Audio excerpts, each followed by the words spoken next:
امام حسین رضی اللہ تعالیٰ عنہ، آپ کو پانی سے محبت نہیں تھی بلکہ نماز سے محبت تھی، قرآن سے محبت تھی، تلاوت سے محبت تھی۔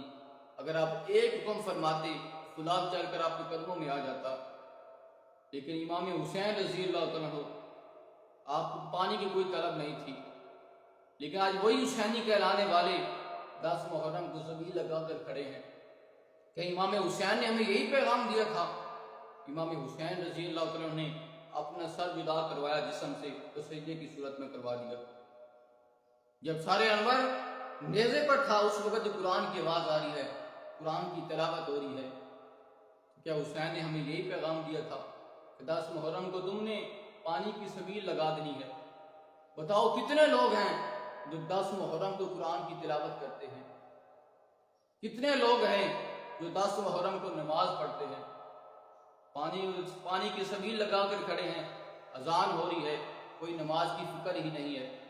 تو کیا حسینی کہلانا یہی ہے کہ ہم زبان سے کرائیں کہ ہم حسینی ہیں، ہم دکھاوے کے لیے سبیل لگا کر کھڑے رہیں کہ ہم حسین کو ماننے والے ہیں؟